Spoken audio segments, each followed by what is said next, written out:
Pertempuran makin sengit, Ukraina terancam kehilangan benteng terakhir di Luhansk.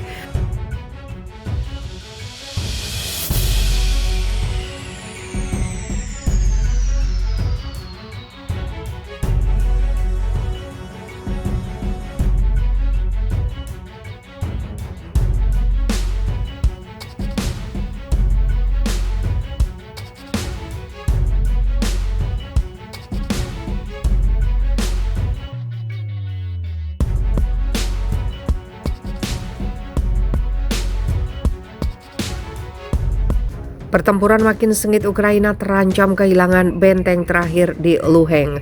Pertarungan antara Ukraina dan Rusia di wilayah Donbas semakin sengit dengan benteng terakhir yang masih dikuasai Kiev di Luhansk terancam jatuh ke tangan Moskow.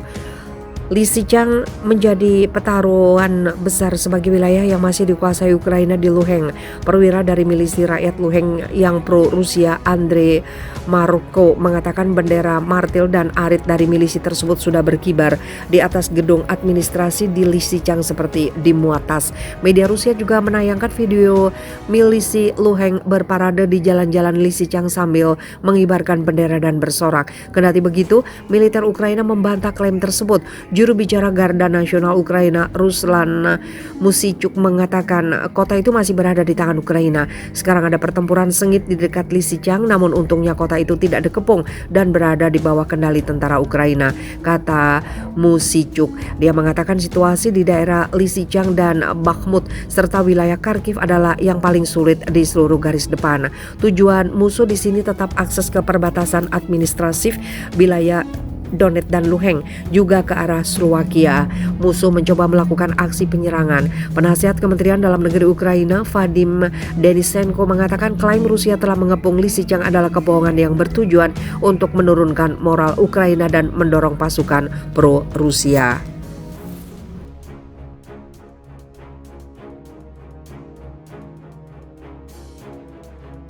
Seorang pejabat tinggi Rusia melontarkan pesan yang membuat Presiden Ukraina Volodymyr Zelensky ketar-ketir. Dmitry Medvedev, Wakil Ketua Wilayah Keamanan Rusia, meramarkan negara Ukraina bakal terhapus dari peta dunia 2 tahun mendatang. Hanya sebuah pertanyaan, tulis Dmitry Medvedev di saluran Telegramnya Rabu kemarin. Siapa bilang dalam 2 tahun Ukraina bahkan akan ada di peta dunia? Medvedev, Wakil Ketua Wilayah Keamanan Rusia, membuat komentar yang mengkhawatirkan sehubungan dengan laporan bahwa Amerika Serikat mungkin mempertimbangkan untuk memasok Ukraina dengan gas alam cair di bawah program pinjam sewa menjelang bulan-bulan musim gugur dan musim dingin di tengah perang Putin. Saya melihat pesan bahwa Ukraina ingin menerima LNG dari pemiliknya di luar negeri dengan pembayaran untuk pengiriman dalam 2 tahun. Jika tidak, musim dingin yang akan datang akan membeku, tulis Medvedev sebelum dia menyatakan keraguan tentang keberadaan Ukraina pada 2024.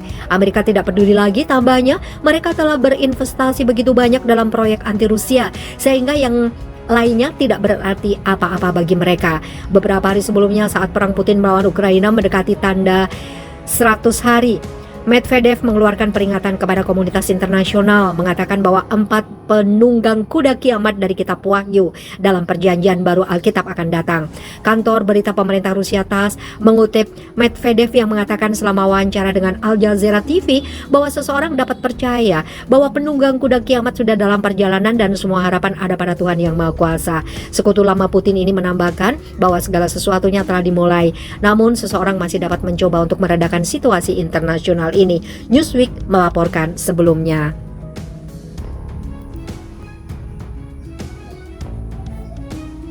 Namun pernyataan terakhirnya mengisyaratkan bahwa Moskow dapat kembali mencoba merebut ibu kota Ukraina, Kiev, yang gagal dilakukan pada fase awal perang. Lebih dari 100 hari sejak perang Putin dimulai, Rusia kini fokus untuk merebut wilayah Luhansk dan Donetsk timur Ukraina secara penuh. Bentrokan semakin intensif di kota strategis Severodonetsk yang dapat menentukan nasib wilayah Donbas timur Ukraina. Dalam pembaruan intelijen pada hari Rabu, Kementerian Pertahanan Inggris mengatakan bahwa setelah lebih dari sebulan pertempuran sengit, pasukan Rusia sekarang menguasai sebagian besar Severodonetsk. Taktik perang kota Rusia yang bergantung pada penggunaan artileri yang berat telah menghasilkan kerusakan tambahan yang luas di seluruh kota, kata Kementerian Pertahanan. Elemen angkatan bersenjata Ukraina bersama dengan beberapa ratus warga sipil saat ini berlindung di bunker bawah tanah di pabrik kimia Azot di zona industri kota. Pasukan Rusia kemungkinan akan ditempatkan di dalam dan sekitar Azot, sementara pejuang Ukraina dapat bertahan di bawah tanah. Ini kemungkinan akan mencegah Rusia untuk menugaskan kembali unit-unit itu untuk misi di tempat lain untuk sementara waktu. Tambah kementerian itu, Ukraina mengabaikan ultimatum Rusia untuk menyerahkan kota Severodonetsk yang tengah menjadi sasaran perang. Kekhawatiran tumbuh atas nasib ratusan warga sipil yang terperangkap di pabrik kimia Azot Severodonetsk, dilansir The Guardian. Rusia memerintahkan pasukan Ukraina sehari sebelumnya untuk menghentikan perlawanan yang tidak masuk akal dan meletakkan senjata mulai Rabu pagi.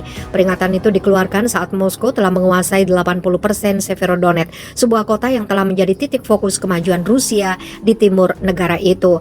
Moskow sebut Ukraina ganggu rencana pembukaan koridor kemanusiaan. Di hari yang sama, Moskow juga menuduh Ukraina mengganggu rencana untuk membuka koridor kemanusiaan bagi warga sipil untuk meninggalkan daerah itu. Evakuasi direncanakan untuk membawa warga sipil dari pabrik Azot ke Svatov, sebuah kota di utara Severodonetsk yang dikendalikan oleh pasukan pro-Rusia. Sementara Ukraina belum secara terbuka mengomentari proposal Moskow. Berminggu-minggu pengeboman tanpa henti Rusia terhadap Severodonetsk, termasuk kawasan industrinya, telah membuat sebagian besar kota menjadi puing-puing. Lebih dari 500 warga sipil, termasuk 40 anak-anak, terjebak di dalam pabrik Azot. Penembakan pabrik Azot menggemakan pengepungan berdarah sebelumnya dari pabrik baja Azovstal di Pelabuhan Selatan.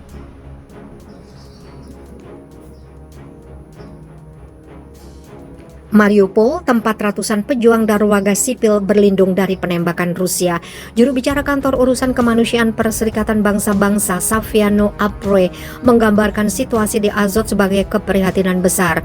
Kurangnya air dan sanitasi adalah kekhawatiran besar. Ini menjadi perhatian besar bagi kami karena orang tidak dapat bertahan lama tanpa air, katanya kepada BBC. Warga sipil berlindung di bunker bawah tanah. Dalam briefing intelijen terbaru, Kementerian Pertahanan Inggris mengatakan elemen angkatan bersenjata Ukraina serta beberapa ratus warga sipil berlindung di bunker bawah tanah di pabrik Azot. Ukraina belum secara terbuka mengakui bahwa anggota angkatan bersenjatanya berlindung di sana dan tidak mungkin untuk memverifikasi klaim tersebut. Rusia terus memperoleh keuntungan di Severodonetsk, kota kunci dalam upaya Rusia untuk menguasai penuh wilayah Luhansk Timur.